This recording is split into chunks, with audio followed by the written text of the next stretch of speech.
selama dari segi fundamental tidak ada yang berubah, saya itu nggak takut.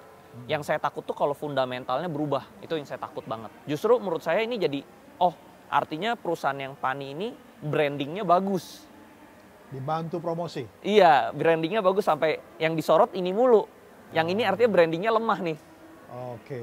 Yang ini nggak pernah disorot gitu. Nanti setelah di angka 25-27 ribu setelah mereka masuk MSCI atau FTSE, itu sahamnya jadi liquid. Karena asing bakal melirik perusahaan tersebut. Jadi ini paniknya itu benar-benar karena makro, bukan karena mikro. Kalau mikro kan perusahaannya ya. Iya. Jadi dari segi perusahaannya itu aman, bisa tidur nyenyak. Udah bisa tidur nyenyak. Iya. Kemarin nggak bisa tidur nyenyak. Kalau Januari tidurnya 2 jam sehari. Oh gitu. Sekarang udah 8 jam, udah aman.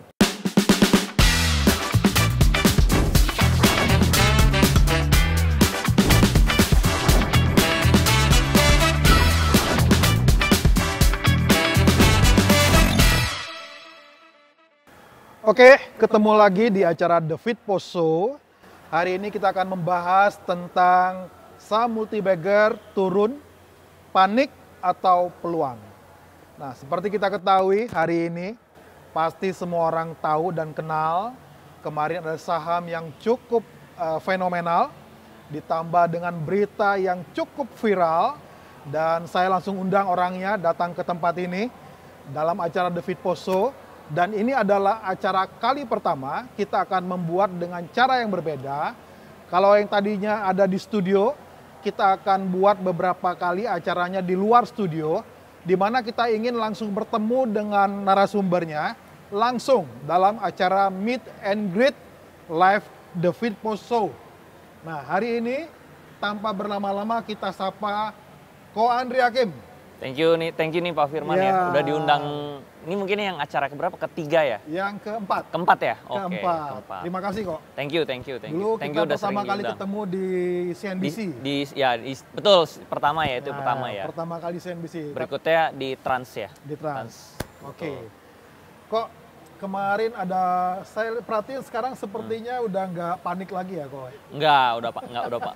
Paniknya itu Januari. Paniknya Januari. Sekarang udah nggak gitu panik. Udah nggak panik lagi ya? Udah bisa tidur nyenyak. Udah bisa tidur nyenyak. Iya. Kemarin nggak bisa tidur nyenyak? Kalau Januari tidurnya 2 jam sehari. Oh gitu? Sekarang udah 8 jam. Udah aman. Udah Berarti panik juga ya? Panik, tetap panik. Panik mah kan manusiawi normal lah. Oke. Iya, normal. Nah, kebetulan hari ini kita mau bahas tentang saham multibagger turun, panik atau peluang. Nah, kalau kita bicara sama orang yang bukan pelakunya, tentu itu bukan sesuatu hal yang luar biasa. Tetapi kita langsung ketemu sama pelaku pasarnya, investornya langsung ya. Kita dengar tahu kemarin ada saham yang turun dalam terkait dengan pagar laut. Ya, waduh, ramainya minta ampun. Beritanya luar biasa dan sahamnya turunnya drastis luar biasa. Betul. Nah, sekarang saya mau tanya, Pak Andri bisa ceritakan waktu saham itu turun seperti apa perasaannya? Sebenarnya kalau pas Januari aja dia masih stabil ya, awal-awal 18.000, lalu ini sahamnya berarti kita spill aja ya. Ya. Sahamnya saham PANI kan ya, berarti Oke. yang dimaksud kan. Nah, saham PANI ini kan awalnya pas Januari aja dia ada IPO anak perusahaannya kan CBDK. Jadi saya pikir tuh wah ini masih everything masih bagus lah, masih aman gitu ya. Sampai tiba-tiba setelah dia listing IPO CBDK baru tuh keluar isu-isu macem-macem ya. Dipolitisasi gitu ya, jadi ya ke pagar laut lah, ke SHGB dan lain-lain. Jadi itu sahamnya akhirnya mengakibatkan sahamnya koreksi dari 18.000 ke 10.000 waktu itu. Tentunya ya panik ya, saya panik gitu ya. Namanya manusia, ini kenapa nih? Nah, tapi saya otomatis saya langsung cari tahu ke perusahaannya. Saya cari tahu dari sisi perusahaan juga udah klarifikasi sebenarnya kalau dari segi fundamental penjualan semua itu tidak ada yang berubah gitu loh. Jadi ini paniknya itu benar-benar karena makro, bukan karena mikro. Kalau mikro kan perusahaannya ya. Ya. Jadi dari segi perusahaannya itu aman, nggak ada yang berubah, penjualannya aman. Lalu sebenarnya yang di pagar laut itu kan juga di laut ya. Ya. Sedangkan lahan yang dia jual kan di darat, Ya. gitu loh. Ataupun misalnya SHGB yang mau dicabut itu di PIK 2, Ya. tapi bukan di PANI. Jadi PIK 2 sama PANI itu kan Oh, terpisah. beda ya? terpisah. Jadi Oh. PIK 2 itu mungkin luasnya segini. Ah. PANI itu mungkin tengah-tengahnya aja.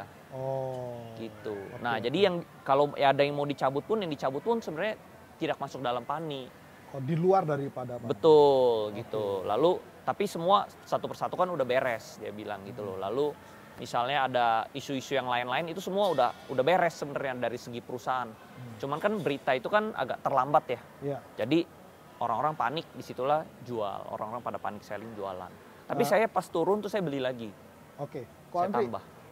kira-kira itu umum nggak ya kalau misalnya kita beli saham, Hmm, lalu misalnya kita ingin tahu tentang terkait emiten kinerjanya, hmm, terkait kita mau klarifikasi terkait berita-berita yang Hmm. terkait dengan sentimen negatif atau sentimen positif dari emiten itu. hmm. Eh, Kira-kira emiten mau layani? Mau, kalau misalnya kita pemegang saham, kita tuh sebenarnya bisa hubungi bagian korseknya, corporate secretary-nya. Nah, itu emang tugas corporate secretary itu untuk menjawab pertanyaan-pertanyaan untuk klarifikasi gitu. Kalau perusahaannya itu ada apa, perkembangan perusahaannya itu kita bisa klarifikasi ke corporate secretary gitu loh. Walaupun sahamnya 2 lot 3 lot? Saya sih nggak pernah pegang 2 lot, 3 lot. Saya sih selalu pegangnya ya ada lumayan porsi lah. Jadi Oke. Jadi ya kalau saya ini ya selalu dilayani sih. Oke, Gitu. mungkin Tapi harusnya 1 lot 2 lot juga harusnya mereka harus bisa klarifikasi. sama seperti sih. yang 1 lot 2 lot juga berhak mengikuti Betul, RUPS kan? betul, Itu nggak betul. bisa ditolak ya? Betul, betul. Seharusnya juga untuk Seharusnya mencari juga. informasi juga bisa dong. Yes. Nah, jadi selama dari segi fundamental tidak ada yang berubah, saya itu nggak takut. Yang saya takut tuh kalau fundamentalnya berubah, itu yang saya takut banget. Oke. Dan Selama fundamentalnya Tidak nggak berubah, sahamnya turun, itu jadi kesempatan Oke. gitu. Oke. Tapi kan kita tahu kok kalau misalnya kita investasi kan ada resiko pasar, resiko Betul. suku bunga, Betul. ya, resiko nilai tukar, ada Betul. resiko politik. Betul. Nah, pertanyaannya, apakah Ko Andri tahu nih bahwa fundamental yang bagus pun Hmm. itu ada resiko politik? Betul, ada resiko. Contoh misalnya yang masalah pagar laut ini kan sebenarnya bukan cuma di Tangerang doang, di Ya. Bekasi juga ada. Ya. Tapi orang tuh ramenya tuh Di pagar situ. laut itu di Tangerang dan di PIK 2. Nah, Padahal di Bekasi juga ada dan di Bekasi luasnya lebih besar lagi. nah, HGB yang di lautnya pun juga lebih besar lagi. Iya. Tapi kenapa orang nggak cari masalah yang ini? Orang di sini. Jadi kelihatan banget ini politik sekali gitu loh.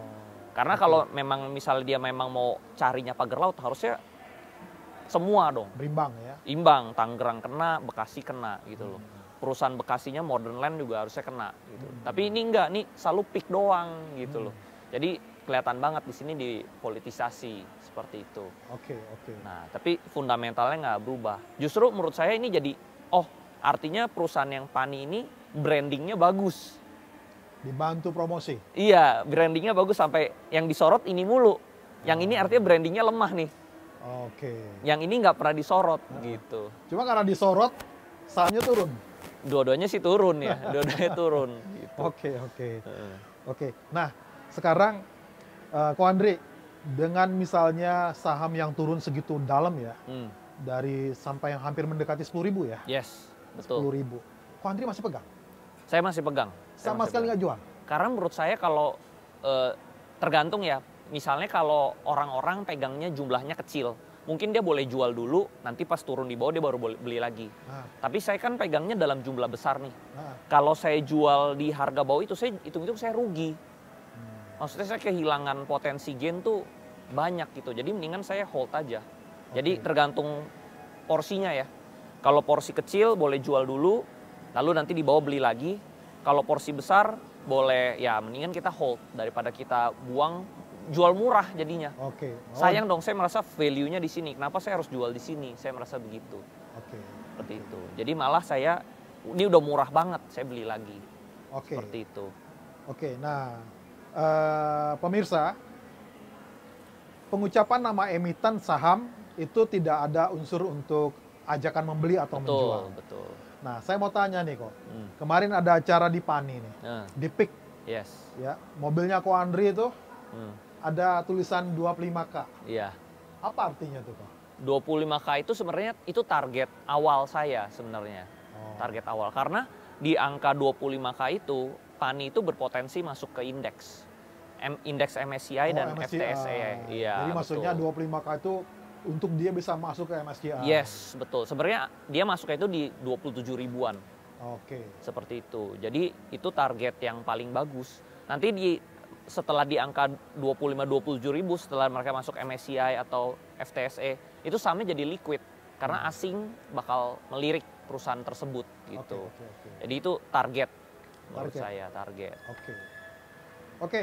Nah, berikutnya kita akan tanya, kok sesudah saham multi-bagger itu turun, itu kan kita bicara PANI.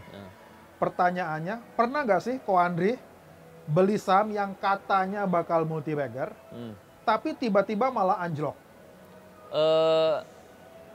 Langsung anjlok itu sebenarnya nggak pernah. Jadi kebetulan saya tuh selalu beli di harga yang paling bawah. Jadinya saya beli langsung anjlok tuh nggak pernah. Biasanya tuh saya beli, dia mulai naik, saya akumulasi, dia mulai naik. Tiba-tiba misalnya fundamental perusahaannya berubah, nah di situ dia baru anjlok. Gitu. Jadi langsung nggak pernah. Langsung nggak pernah? Nggak pernah. Oke. Jadi saya udah dengar informasi perusahaan ini bagus, saya baca beritanya emang fundamentalnya cakep banget, ada corporate action besar, ada aset besar yang mau dimasukin di perusahaan ini, otomatis kan saya tahu nih harga sekarang ini jadi murah. Dia bakal naik. Nah, tapi selama perjalanan dia naik tiba-tiba fundamentalnya berubah, dia langsung koreksi kan. Di koreksi itu pasti saya buang, saya jualan. Oke.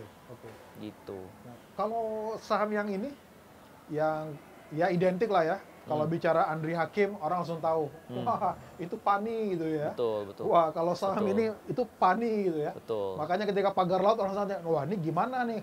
Andri Hakim panik nggak ya? Betul. Itu mungkin saat itu investor satu Indonesia ngeliriknya ke saya semuanya. Iya. Saya paling diomongin gitu. Haternya juga paling banyak saat itu pas koreksi. Iya. Betul. Dan saya lihat juga yang paling sibuk juga Ko Andri juga tuh. Betul. Sampai ngadain acara di PIK, betul. di tol, jalan layang dan lain-lain. Itu juga sekaligus buat nenangin investor lah gitu loh, investor. Bahwa sebenarnya fundamentalnya aman, tidak ada yang berubah. Oke. Gitu. Nah ini menarik nih, Ko Andri. Banyak sekali perusahaan-perusahaan yang fundamental bagus. Kita punya keyakinan akan perusahaan itu, tetapi sebenarnya ada resiko politik yang juga perlu kita juga pertimbangkan. Betul. Nah, contoh misalnya tadi yang kita bicara soal pagar laut, ya.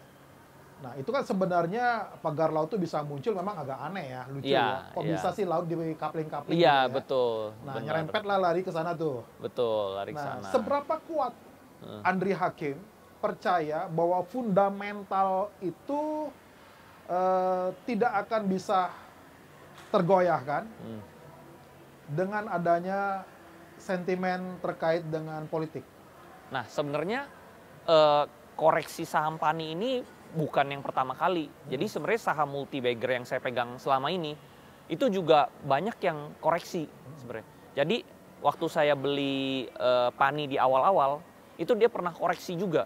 Dari dia harganya 800 perak, dia udah naik ke 2000. Dari 2000 koreksi ke 900. Oke. Koreksi lagi. Jadi dia udah pernah turun 50%. Udah pernah. Nah, di PANI pas kenaikan tertinggi di 6.000, 6.200, itu dia juga pernah koreksi ke 4.500. Jadi sebenarnya koreksi itu sesuatu yang wajar. Gitu Tapi loh. koreksinya bukan karena politik dong. Waktu itu, jadi sebenarnya koreksi itu karena saham itu saya lihatnya itu supply and demand. Jadi saat barang di emiten ini oversupply, peminatnya sedikit, dia disitulah terjadi koreksi sebenarnya. Nah jadi karena orang pada takut, orang jualan, demand-nya nggak ada, disitulah terjadi koreksi. Jadi sebenarnya saham itu, dia tuh harus balance antara pembeli dan penjual, baru dia bisa stagnan, harganya stabil. Kalau peminatnya berkurang tiba dikasih supply yang banyak, dia bakal turun gitu loh. Nah tapi saya langsung, waktu yang masalah pagar laut tuh saya langsung klarifikasi ke pihak perusahaan, oh ini udah ditanganin kok, diberesin, udah lagi dicabut-cabutin gitu. Bahkan sekarang udah dicabut semua, udah clear. Jadi di laut Tangerang itu udah nggak ada pagernya lagi.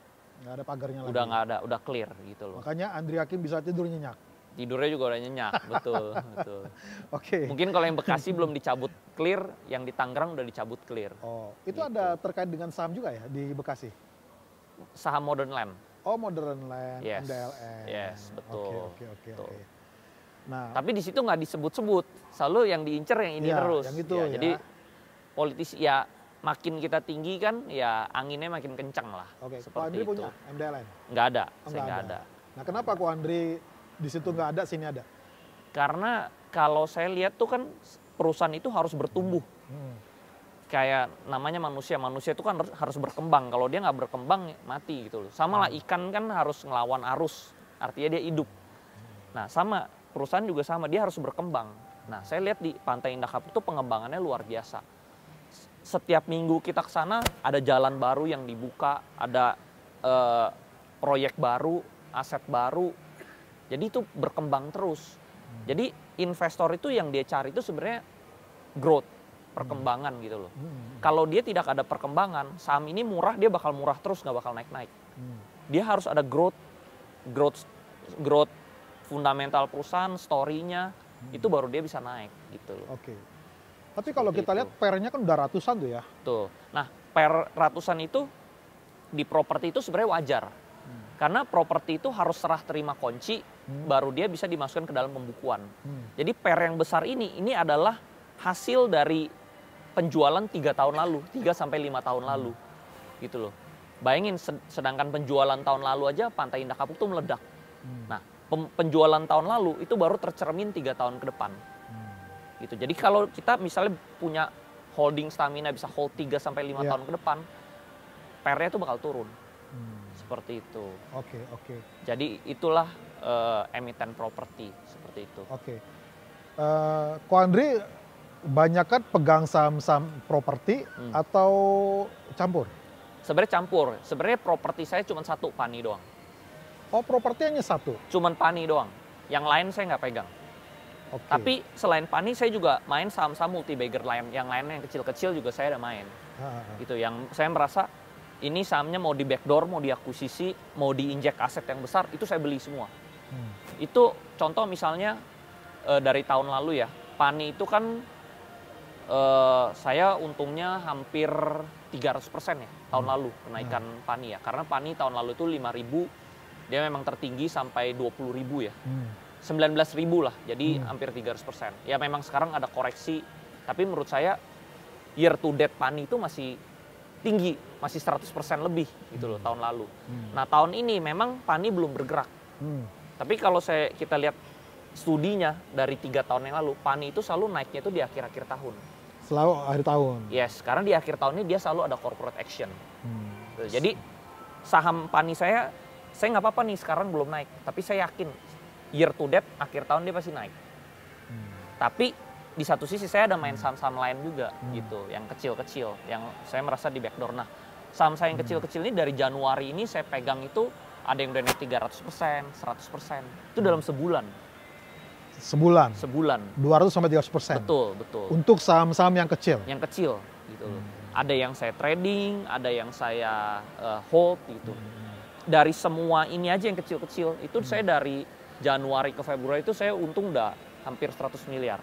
Ini saham-saham kecil naik sampai 200-300% kenapa? Karena ada berita sentimen pasar? Yes, karena ada mau diakuisisi, mau di backdoor. Oke. Seperti itu. Nah, ini kok satu hal yang saya perhatikan sekarang, bahwa kalau dulu investasi saham, itu orang lihatnya fundamental. Betul. Buku. Value banget lah. Value banget ya. Betul. Mereka lihat PER, mereka lihat IPS-nya, Betul. ya, mereka lihat intrinsic value-nya. Betul. Tetapi saya perhatiin sekarang market pola investor untuk mereka investasi pun itu berubah. Berubah, betul. Nah, ini saya bisa jawab, kalau misalnya kita value investing biasa, mau bagger dalam 1 tahun tuh susah. Ya. Kenapa? Karena kan kita lihat PE, kita lihat BV, ini kan artinya fundamental perusahaan kan. Perusahaan itu nggak mungkin pendapatannya bisa naik double, triple dalam 1 tahun. Dia bisa naik double, triple itu kalau misalnya dalam jangka waktu 3 tahun, 5 tahun bisa. Jadi kalau kita value investing, dia bagger, bisa, tapi butuh waktu 3 tahun sampai 5 tahun. Makanya kalau kita lihat Pak Lo Keng Hong, sahamnya multi bagger, tapi dia holdnya berapa tahun? 3 tahun, 5 tahun, 6 tahun, ada yang 8 tahun, 10 tahun.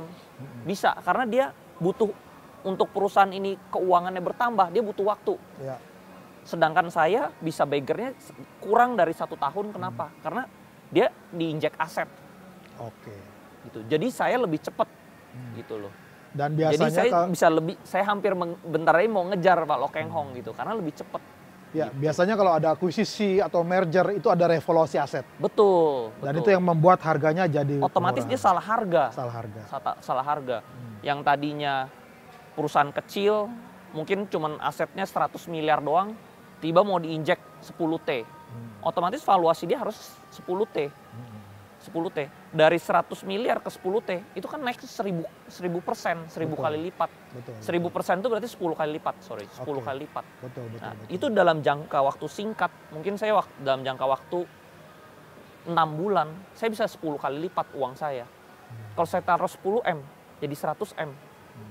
Dalam kurang dari 6 bulan. Tadi Ko Andri tunjukin sama saya dalam waktu Betul. Singkat. Ini dalam sebulan aja ini ada yang saya take profit 28M. wah, luar biasa. Itu dalam 1 bulan doang gitu loh. Kalau mau ditunjukin bisa saya tunjukin 28M gitu loh. Nah, itu yang 28M. saya udah jual. Masih ada yang saya hold itu udah Oke. hampir 100 miliar lah dalam 1 bulan. Oke. Pemirsa, Itu di luar pani bahkan nah ya. itu di luar pani ya. Di luar pani. Nah, jadi habis daripada live The Fit Post Show ini, itu ada sesuatu yang menarik, bisa tanya-tanya langsung sama Andri Hakim, ya. Itu sebabnya nantikan tunggu acara event yang kita selenggarakan bersama Andri Hakim. Nah, lanjut Ko Andri. Terkait tadi sentimen pasar. Saya melihat fundamental, kita ambil contoh Astra, Yes. BRI, Mandiri, ya, saham-saham Big Bank. Yes. Setahun terakhir yang ada malah Turun. turun. Betul. Karena asingnya keluar. Nah, karena asing keluar. Yes. Nah, ini yang membuat saya melihat orang akhirnya, mungkin kalau misalnya mereka beli saham nih ya, sebulan 2 bulan nggak kemana-mana turun, oke lah, masih lah, Yes. masih tenang lah. Tapi kalau setahun, 6 bulan, setahun sahamnya turun, saya percaya mungkin orang nggak sabar. Iya. Akhirnya mereka tinggalkan dan akhirnya mereka berubah pola pikirnya, Betul. mulai beralih ke sentimen pasar. Iya. Nah, pertanyaannya, kan sentimen pasar namanya sentimen. Yes. Artinya bisa benar, bisa enggak. Hmm. Nah, menurut Ko Andri, apakah sentimen pasar dengan yang fundamental itu sesuatu yang memang harus kita sikapi? Sentimen ini sifatnya kita hanya boleh ikutin tren, tapi kalau fundamental nih nggak boleh. Kita harus tahu bahwa fundamental nih di atas segala-galanya. Menurut Ko Andri gimana? Kalau fundamental kan kita harus melihat pembukuan ya. Ya, Berarti kita harus prediksi pembukuan tahun depan tuh bertumbuh baru bisa sahamnya naik gitu loh. Jadi value investing itu menurut saya bisa untung nggak bisa.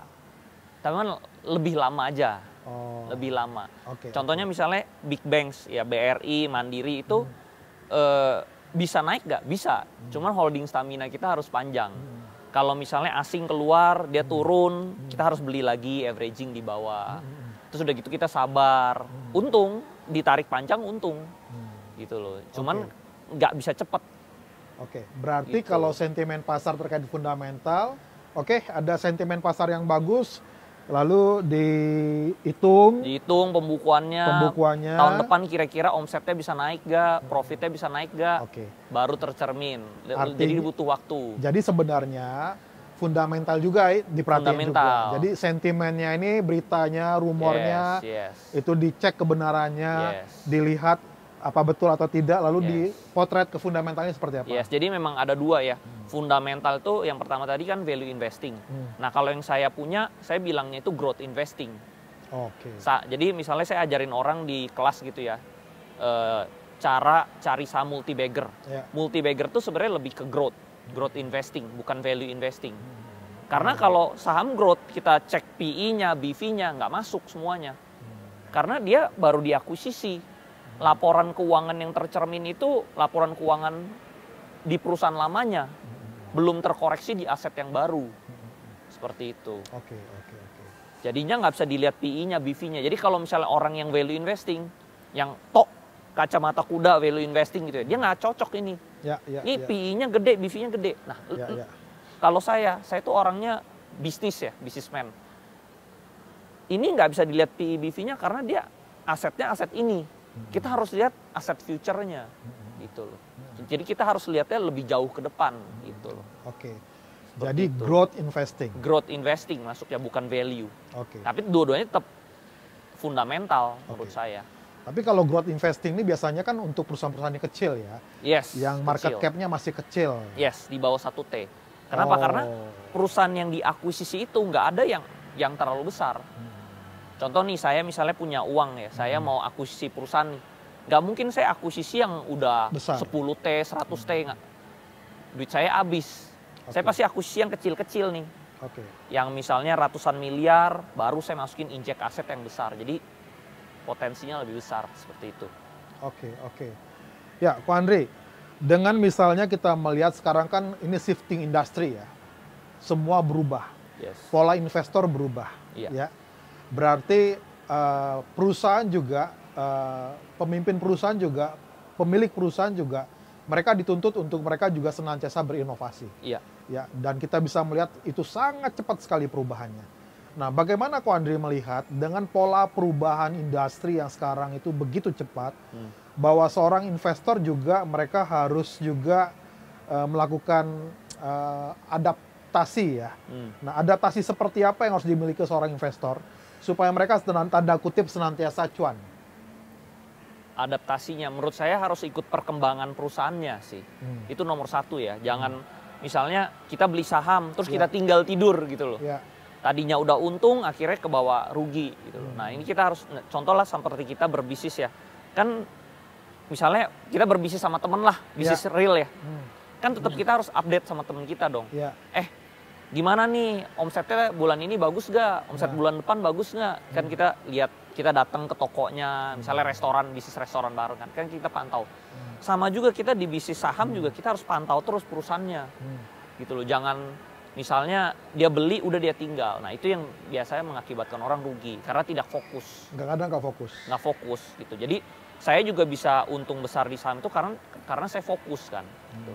Orang yang sampingan di saham tentunya nggak bakal bisa ngalahin keuntungan saya di yang fokus gitu loh. Oke. Sama lah orang bisnis real nih. Nah, Dia yang fokus ngerjain satu bidang sama dia yang ngerjain 5 bidang, hasilnya pasti beda. ya. Gitu. Oke. Kemarin saya podcast dengan Michael Yo. Iya. Ya. Agak sedikit kaget juga saya. Karena Ko Andri itu kan bisnis-bisnis konvensionalnya dijual, Iya. fokus di Saham. saham. Betul. Waktu saya tanya sama Michael Yo, dia bilang, wah saya nggak punya nyali sekuat Andri Hakim. Artinya dia bisnis-bisnis konvensionalnya masih dia pegang. Jadi dia juga investasi di saham. Nah, yang saya ingin tanyakan, apa yang membuat Andri Hakim pede banget gitu loh, untuk misalnya ke saham, seluruh bisnis ditinggalkan, fokus di saham. Sementara kan marketnya tuh resikonya banyak kok, ada resiko global, dampak ke kita, apalagi kita yang negara yang emerging Belum market stabil ya, lah. belum stabil. Yes. Ada resiko politik yang kita tahu seperti sekarang. Ada resiko kita lihat nilai tukar di mana rupiah juga rentan dengan nilai tukar terhadap dolar. Lalu kita lihat ada resiko macam-macam lah ya. Nah, ini menarik nih. Apa yang membuat Ko Andri Hakim ini pede banget, powerful di saham, dan semuanya uangnya dimasukin ke saham. Dan kita lihat memang ya sesuatu totalitas yang luar biasa yang gak dimiliki oleh yang lain. Itu juga yang membuat Ko Andri mungkin seperti sekarang. Iya. Memiliki hasil yang juga luar biasa. Iya. Nah, yang ingin kita tahu, apa yang membuat totalitas begitu besar di saham? Keyakinan apa nih yang membuat bisa seperti itu? Karena sebelumnya itu saya background-nya tuh dari bisnis. Nah, Saya udah jalan di bisnis tuh mungkin ada lebih dari 10 bidang. Untuk cari 1M di bisnis itu susah sekali dibanding di sini. dibanding di saham. Di saham, saya contoh misalnya anggap deh, saya udah punya modal ya. Saya punya modal 10M deh. 10M kalau kita masuk ke bisnis, anggap kita mau bisnis pabrik. Kita bikin pabrik aja udah butuh waktu 1 tahun, 2 tahun. Itu baru ini. Nah, Hire karyawan, cek harganya, marketing, pasar. Itu 2 tahun aja mungkin baru BEP. Tahun ketiga baru cari uang. Kelamaan. Di saham saya bisa cari saham yang murah, saya masuk 10M. 10M saya kalau untung 10% aja 1M udah. ya. Itu karena saya udah tahu gimana carinya, menurut saya tuh 10% itu terlalu gampang. Gitu loh. Bahkan 100% aja ada. 10M 3 bulan, anggap 3 bulan aja double udah dapat 10M lagi. Nah, ini nggak bakal bisa kalau saya berbisnis gitu loh. Jadi di saham itu paling cepat. Gitu. Mungkin kalau uangnya kecil, itu di bisnis menarik. Contoh misalnya kalau uangnya di bawah 1M, kita berbisnis, kita jadi konten kreator, jadi apa, itu enak. Lebih cepat, saham itu lebih lambat. Tapi begitu uangnya gede, di saham itu lebih enak daripada di bisnis. Karena cepat, liquid. Contoh misalnya dulu saya juga bisnis properti gitu ya. Saya udah beli nih, properti saya sewain. Begitu saya mau jual, susahnya setengah mati. Liquidity-nya nggak ada. Betul sih. Di saham, saya mau jual hari ini, kayak sebelum ke acara ini saya jual. 28 miliar langsung dapat cash. Jadi liquidity-nya enak. Gitu. Sama semangatnya luar biasa ya? Iya, betul. Yang penting ngerti carinya. Yang penting, Gitu. Nih sebelum kita tutup kok, kemarin kan saham PANI turun tuh. Ya. Ya, sekali lagi ya, penyebutan nama saham bukan untuk ajakan membeli atau menjual, Betul. tetapi dalam rangka edukasi. Nah, kemarin tuh saya lihat, waduh, kok Andri dihujat luar biasa. Iya. Ya. Sampai ada bilang, wah itu tuh motivator ya. Iya. Hanya modal semangat gitu ya. Betul. Nah, kok investasi kan nggak modal semangat ya? Tapi tetap semangatnya harus ada. Oh, oke. Semangatnya harus ada. Nah, kenapa semangat harus ada? Karena semangat itu dari kita yakin. Kalau kita yakin, kita jadi semangat. Kalau kita nggak yakin, ya nggak semangat lah. Oke. Gitu. Contoh kenapa saya semangat banget di saham, karena saya yakin semua yang saya beli pasti bisa untung. Iya. Gitu. Karena saya merasa ini murah. Jadi kalau misalnya, kenapa banyak orang di saham Indonesia itu mungkin hampir 90% itu trader ya. Kenapa mereka tuh nggak bisa kaya? Karena mereka tuh cuma jual beli emiten. Dia beli saham ini, dia merasa, oh saham ini kayaknya nanti bisa naik nih 5%, 10%. Saya bukan jual beli emiten. Saya jual beli perusahaan. Saya merasa saham ini murah, perusahaan ini murah. Saya beli. Karena dia mau di-injek aset 10T. Harganya cuma ratusan miliar. Saya beli. Nanti mendekati 10T saya jual, untung 10 kali lipat. Gitu loh. Itu kalau saya taruh 10, kalau saya taruh 20 udah jadi berapa? Itu cepat sekali gitu loh. Kurang dari setahun. Jadi saya jual beli perusahaan, bukan jual beli emiten. Iya. Karena saham multi bagger kan tidak naik dalam garis lurus ya kok ya? Yes. Itu sebabnya butuh waktu. Butuh waktu. Dan untuk butuh waktu itu dibutuhkan semangat. Yes. Juga kita harus tahu targetnya jualnya di kapan gitu loh. Jadi jangan cari uang-uang kecil. Saya tuh nggak suka cari uang-uang kecil. Nah, terus kalau misalnya saya dihujat satu Indonesia ya, itu saya udah biasa dulu. Dulu orang tua saya karakternya tuh keras banget. Udah kayak militer gitu loh. Jadi dihina-hina, dikata-katain udah biasa gitu loh. Jadi hinaan netizen tuh nggak ada apa-apanya sama hinaan papa saya gitu loh. Dulu kalau papa saya kalau ngomel, lu terjun aja dari lantai 8 ya. Kalau lu nggak ngerti lu terjun. Gitu. Jadi udah biasa gitu loh. Tapi ada nggak terbesit lu terjun nggak ya? Nggak. Jadi kita harus mikir gitu loh. Jadi bisnis tuh harus pakai otak. Otak lu harus jalan dia bilang gitu. Jadi kalau misalnya netizen hina itu mah geli-geli gitu loh. Nggak ada apa-apanya sama hinaan papa saya. Cacing-cacing naga-naga gitu ya? Cacing-cacing itu cacing aja berarti? Iya itu cacing, itu kayak hinaan cacing, geli-geli gitu. Oke. Acara ini kok ditampilkan di channel Seru yang ada di Transvision dan di Indihome. Artinya mereka-mereka yang di daerah pedesaan, di pinggir-pinggir kota yang menonton acara ini, mungkin mereka ingin seperti Andri Hakim.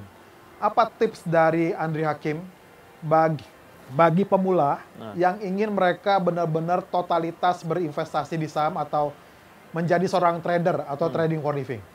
Menurut saya butuh waktu lah, butuh proses. Karena saya pas terjun di saham juga nggak langsung kaya, langsung untung gitu loh.